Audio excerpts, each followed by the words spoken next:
Give me 5 minutes and I will show you how to paint the burning sword of Angron without an airbrush. We paint with the Army Painter paints as usual, and we will also use the awesome makeup sponge. So join me in the next 5 minutes in painting the OSL effects of Angron's sword without an airbrush.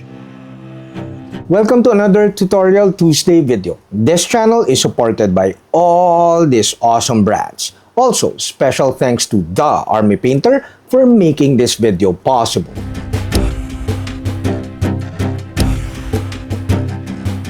Oh, before I forget, do check out my discount codes and affiliate links down below. Now back to Angron's sword. I painted the burning effect of the sword after painting the skin and the armor of Angron. I'll put the video of the painting of the warm red skin of Angron in the description down below. First, I painted the sword with dark grays and black. We now need to paint the burning skulls on the sword with white paint.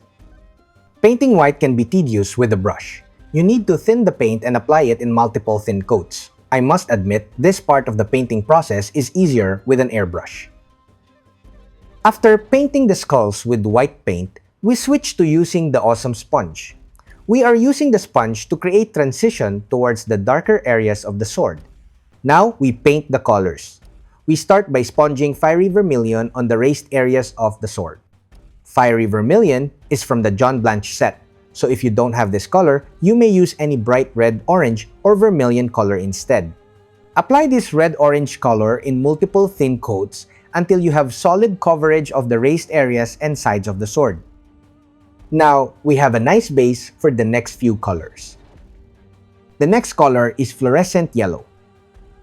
Since the crevices or deep details of the sword are still white, the fluorescent yellow will pop very well after a couple of thin coats.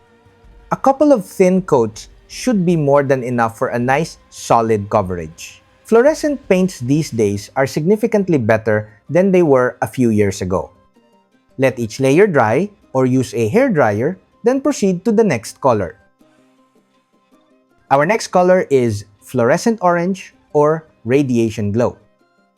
I am using this fluorescent orange as a transition color from the edges of the cracks towards the fiery vermilion areas. The color is not too obvious in the video, but it gives more color depth to the painting.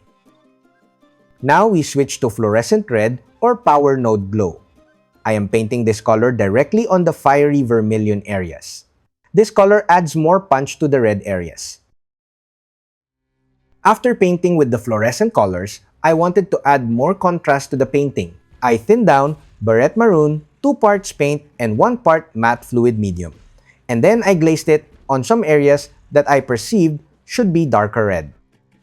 Typical of war paints fanatics, barrette maroon is not very dark, but I liked how it turned out after drying.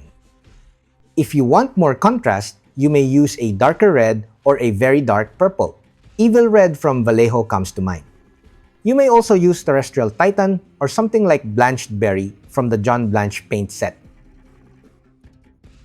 Now I switch back to fiery vermilion. I am stippling fiery vermilion to look like ember of sorts on the burning sword. Once happy with the stippling, I painted the edges of the sword to give it an illusion that the metal is very hot. A couple of thin coats should give you a nice finish.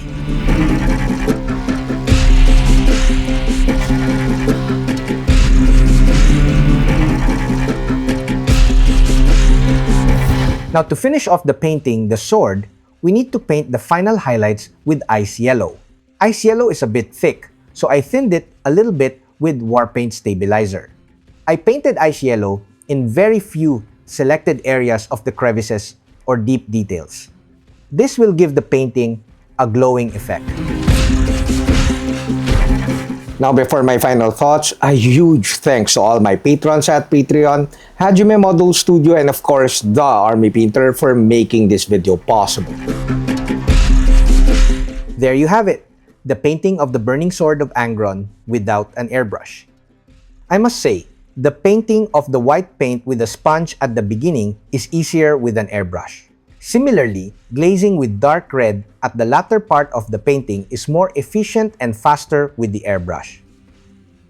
However, I think I was able to show you that we can achieve the burning OSL effect without an airbrush with a fairly good result. That's it, Pansit. I hope you like this video. Don't forget to like, comment, subscribe, and all that stuff. Until next video, guys. Bye! If you like this video, do check out these other videos.